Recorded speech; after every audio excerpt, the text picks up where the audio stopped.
ओम शांति। जैसे सुना है भक्ति में कहते हैं कि कोई अगर आपकी बहुत बुराइयां कर रहा है, आपके बारे में बुरा उल्टा सीधा बोल रहा है, तो आप उसको नेगेटिव वे में ना लें, बल्कि ये सोचें कि वो आपके बुरे कर्मों को, जो पाप कर्म थे ना, उनको खत्म कर रहा है। वो अपने ऊपर ले ले रहा है उसका हिसाब, है ना। तो इसी तरीके से अध्यात्म में ये बोला जाता है। अध्यात्म में परमपिता परमात्मा हमें समझाते हैं कि अगर कोई सामने वाला व्यक्ति आपके साथ बुरा व्यवहार कर रहा है, आपको बुरा बोल रहा है, और आपका माइंड क्या रिएक्ट कर रहा है। जैसे सामने वाला यदि आपको बहुत बुरा बोल रहा है और आपका माइंड रिएक्ट कर रहा है, गुस्सा कर रहा है, या उसके लिए भी बुरा सोच रहा है, तो आपको ये इशारा है कि अब आपके माइंड के ऊपर आपको वर्क और करना है। तो आपको फिर उस सामने वाले को दुआ देना है मन ही मन, कि इसने मुझे याद दिला दिया, इसने इस तरीके का व्यवहार करके मुझ माइंड को, मैं तो आत्मा हूँ, मैं तो अपने सेल्फ ट्रुथ पे टिकी हूँ, मैं आत्मा हूँ, लेकिन ये जो मेरा माइंड है ना, वो इस सामने वाले माइंड के साथ बातचीत कर रहा है, खेल रहा है। सामने वाले ने उल्टा सीधा बोला, इसने रिसीव किया, तो अब इस माइंड ने ओवर रिएक्ट कर दिया यदि, तो फिर आत्मा जो है, उसको ये मौका मिला कि कैसे इस माइंड को हम ठीक करें, ताकि ये आगे ये गलतियां ना करे। तो इसलिए सामने वाले को दुआएं देनी चाहिए, क्योंकि वो हमें ऐसी सिचुएशन में लाके ये बता रहा है कि तुम्हारे अंदर अभी और क्या क्या चीज़ें ठीक हो सकती हैं। वो शब्दों से तो नहीं बोल रहा है, लेकिन वो अपने ये क्रियाकलापों से हमें एक तरीके से उसके इस क्रियाकलापों से हमें मैसेज मिल रहा है कि हमें अब क्या करना है। अब उधर नहीं जाना है, बल्कि अपने इस माइंड को ठीक करना है। अंदर जो माइंड है ना, इसको जरा कंट्रोल करना है, और अपने सेल्फ ट्रुथ पे टिके रहना, अपने परमात्मा से बुद्धि जोड़े रखना है। क्योंकि अगर सामने वाले की बातें हमें बुरी लग रही हैं, इसका मतलब कि अभी हमारा परमात्मा की गोद में हम नहीं बैठे हैं, अभी हम माइंड को छूट दे रहे हैं। तो माइंड जा रहा है वहाँ कन्वर्सेशन करने, आपस में चिट चैट करने, और हम सेल्फ जो आत्मा है वो माइंड की तरफ देख रही है ना। मतलब परमात्मा पिता बाबा की तरफ नहीं देख रही, शिव बाबा की तरफ, उनकी गोद में नहीं बैठी है, बल्कि अ, इधर माइंड की तरफ देख रही है, माइंड क्या कर रहा है, और माइंड कर रहा है ये सब काम। सामने से जो बातें आ रही है उसको रिसीव कर रहा है। तो माइंड ने जब ये देखा कि ये सामने वाले माइंड ने हमारे साथ ऐसा व्यवहार किया, तो वो कभी कभी रिएक्ट भी कर देता है। तब फिर आत्मा को ये बात दिख जाती कि अरे माइंड ने ये गड़बड़ करा, तो फिर माइंड को सुधारने का चांसेस मिल जाते हैं।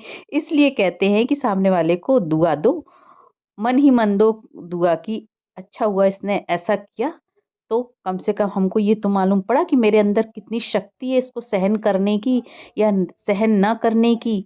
ये बात मुझे मालूम तो पड़ा, है ना। मेरे अंदर क्या गड़बड़ी है उसको मैं ठीक करूं, तो या मैं क्यों बाहर उलझ रही हूँ अपने अंदर ही। मुझे जो शांति, अंतर्मुखता में जो खुशी मिल रही है परमात्मा की गोद में बैठ के, शांति में बैठ के, तो मैं वहां पे टिकूं, मैं इधर बाहर क्यों जा रही हूँ।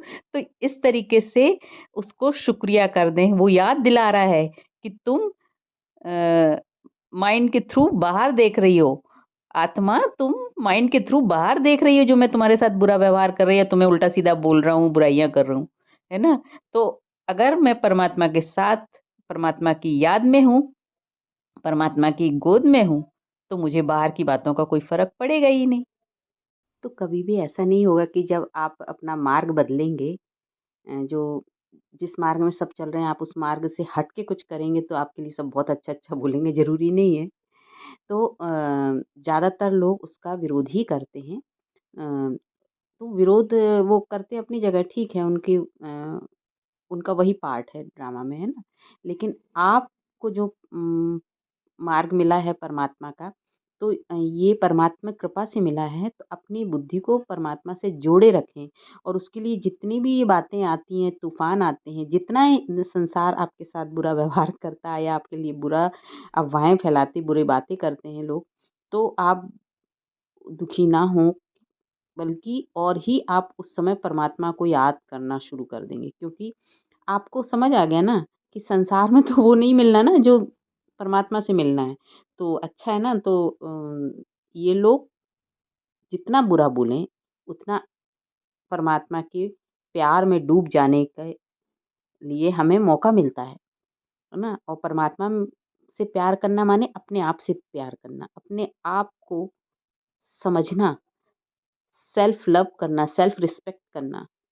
जैसे कहते हैं ना सेल्फ रिस्पेक्ट भी तो कोई चीज़ होती है, तो वही कि हम अपनी रिस्पेक्ट खुद करें। और मेरा घर कौन-सा है? परम धाम, शांति धाम, परमात्मा की गोद, परमात्मा की शरण में रहना, जो सबसे पवित्र स्थान है, सबसे पवित्र जगह जिसे कह सकते हैं कि परमात्मा के पास ही सबसे ज़्यादा सुरक्षा है। वही हमें अ, शक्ति देता है, वही हमें हर परिस्थितियों में अचल अडोल रहना सिखा रहे हैं। तो परमात्मा की शरण में जाने का और अच्छा मौका रहता है ना। यदि थोड़ा बहुत हम माया के जाल में आ जाते हैं, तो ये माया है संसार में जो, तो माइंड अपना गेम खेलना शुरू कर देता है और हमारे अंदर बैठा हुआ जो माइंड है ना, वही तो हमारा दुश्मन भी बन जाता है ना। तो ये माइंड और सामने वाले के माइंड से जब आपस में दूसरे से चल रहा है चिट-चैट, तो उसमें आत्मा अलर्ट हो जाती है और फिर वो माइंड को ठीक करना शुरू कर देती है और उस पे काम करना शुरू कर देती है। इसलिए बाहर वालों को थैंक यू बोलना चाहिए, उन्हें दुआएँ देना चाहिए कि वो जो कुछ भी कर रहे हैं, वो उनका पार्ट है। शुक्रिया।